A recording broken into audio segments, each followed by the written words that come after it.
O homem que nunca pôde ser resgatado. Hoje iremos te contar a história de John Jones. De cabeça para baixo, o corpo do aventureiro permanece no buraco muito estreito até os dias de hoje. Mas antes de começarmos essa intrigante história, vou te pedir para que se inscreva no canal e deixe o seu like, pois ele é muito importante para a gente, e também para que não perca a próxima curiosidade. A espeleologia é o estudo das cavidades naturais do planeta, como as cavernas, e suas características, tanto na sua formação como nas formas de vida que habitam seu interior. Antes da tragédia de 2009, a Nut-Put Cave era um popular destino para exploradores de grutas a este do Utah Lake, no condado de Utah, nos Estados Unidos.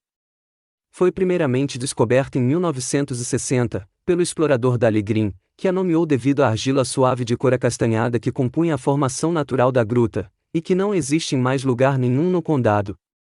Estima-se que a Nut-Put, uma caverna hidrotermal, tenha cerca de 426 metros de profundidade, 1.400 pés, de passagens estreitas e aberturas do tamanho de grandes salas.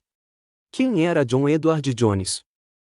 24 de novembro de 2009, por volta das 8 da noite, John Edward Jones e o irmão, Josh, acompanhados de alguns amigos e familiares, entraram no sistema de cavernas. Com 26 anos, Jones já tinha alguma experiência na exploração de cavernas, mas a maioria delas remontava à infância. O pai costumava levar ele e o irmão mais novo Josh em passeios por todo o estado do Utah. Na altura do acidente, estava no auge da sua vida. Era casado, tinha uma filha com apenas 1 ano e a esposa estava grávida do segundo filho. Ele estava estudando para se tornar um cardiologista pediátrico, mas regressou a Utah para passar o feriado de Ação de Graças com a família. A expedição de cavernas foi uma tentativa de reunir a família e criar boas memórias. A entrada na gruta. Era 24 de novembro de 2009, e os irmãos John e Josh resolveram voltar a reviver uma antiga paixão pela exploração de cavernas, que foi ensinado pelo pai quando mais novos, e assim escolheram a Nut-Put Cave como a sua próxima conquista. O grupo formado pelos 2 irmãos e 9 amigos, familiares e conhecidos, entrou no sistema de cavernas por volta das 8 da noite. Tudo correu dentro do esperado durante a primeira hora, numa exploração conjunta da maior abertura da caverna, a The Big Slide. Foram os irmãos Jones e mais 2 amigos que decidiram tentar a sua sorte no desafio de atravessar a formação conhecida como o Barf Canal, uma passagem estreita que conduz a uma divisão maior. Como os espaços na Nut-Put eram demasiado comprimidos, tiveram de se separar para procurar. John foi na frente. Rastejou em frente por algum tempo, acreditando ter encontrado o Barf Canal. Sem sinais de qualquer área maior, esforçou-se de maneira a espremer o corpo para avançar, mas a passagem não chegou ao fim. Em vez disso, tomou uma curva acentuada para baixo. Confiante de que estava no sítio certo, John empurrou mais, forçando a passagem com os dedos, as ancas e o estômago, talvez com a impressão ou a esperança de o túnel ficar mais largo ao fundo. John tinha experiência. Tenho certeza de que ele entrou nessa passagem esperando que ela se abrisse em uma das salas maiores. Mas já era demasiado tarde.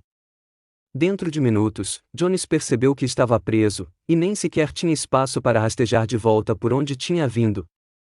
Só havia uma solução, que era seguir em frente e esperar pelo melhor. Exalou todo o ar que conseguia para tentar caber numa abertura que mal tinha o tamanho da porta de uma máquina de lavar a roupa, cerca de 25 centímetros de largura e 45 de altura. Esta área em particular é muito difícil. É onde a caverna se reduz a praticamente a nada. O tenente John Valentini, socorrista em cavernas, disse: bastou voltar a inalar para o seu peito se encher e ficar preso de vez.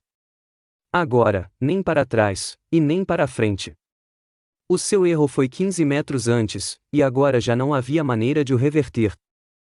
Terror a 30 metros de profundidade.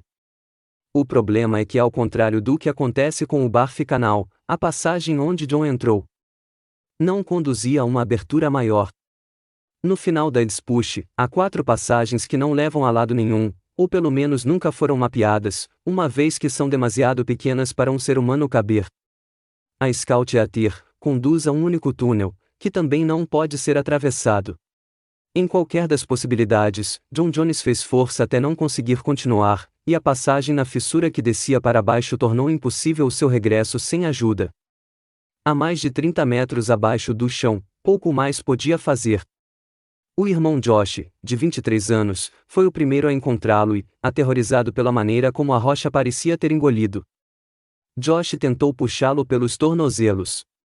No entanto, a ação não surtiu o efeito desejado. John deslizou ainda mais para baixo, piorando a sua situação. Agora, tinha os braços presos debaixo do peito e não se conseguia mover. Só podia ver os 2 pés dele, pendurados na fenda.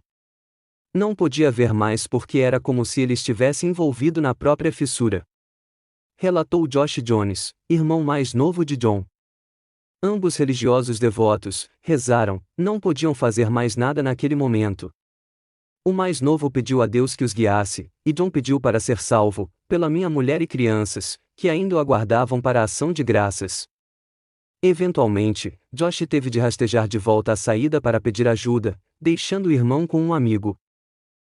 Fiz o melhor que pude para mantê-lo de bom humor, dando-lhe pequenos objetivos para alcançar.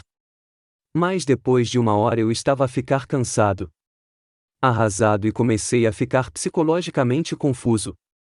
Disse Joe Sokin, um dos amigos que acompanhou Jones na descida à caverna. Mas com John preso a mais de 30 metros abaixo da superfície, numa gruta cuja entrada era bastante remota. Ela demorou a chegar, passou-se 1 hora até as pessoas, equipamento e todos os recursos necessários para o resgate finalmente o alcançarem. Eu quero mesmo é sair. Suzy Motola, uma voluntária dos Timpanogos Grotto, a equipe de exploradores de cavernas que geria também a segurança da Nutiput, largou tudo o que estava a fazer quando seu pager de resgate apitou, perto das 9 da noite. No entanto, Suzy só chegou no local por volta da 00:30. Já tinham passado mais de 3 horas que John estava preso. Durante as horas que se seguiram, a equipe de resgate trabalhou freneticamente para libertar John e devolvê-lo à família. Apesar de mais de 100 pessoas, voluntários, serviços de emergência como os bombeiros e até um helicóptero de resgate se dedicarem ao caso, apenas um podia descer a Jones diretamente. O John ficou preso no pior ponto da caverna. Desceu uma fissura de 70 graus e não conseguiu sair. Acrescentemos a isso o aperto necessário para entrar naquele ponto após 50 minutos a rastejar por um túnel estreito o suficiente para induzir um ataque de pânico na maioria das pessoas. O fim da luta. A esperança de um salvamento acabou por se esvair. Um pouco depois um profissional de saúde desceu à caverna e alcançou John. Declarando a sua paragem cardíaca e a morte pouco antes da 00:00, para ser mais preciso, às 22h57 do dia 25 de novembro de 2009, com apenas 26 anos, deixando para trás a esposa, uma criança de 13 meses, um segundo bebê a caminho e um total de 137 socorristas que trabalharam árduo durante 27 horas para o salvar. Regressando à superfície física e psicologicamente destruídos por voltarem de mãos vazias. Foi prometida a remoção do corpo no dia seguinte, mas isso nunca chegou a acontecer, era demasiado difícil e perigoso tentar tirar John da caverna. E por isso o corpo de John ainda está no mesmo lugar. Após a tragédia, a caverna foi selada para prevenir novos acidentes. Muito obrigado por assistir o vídeo, até a próxima.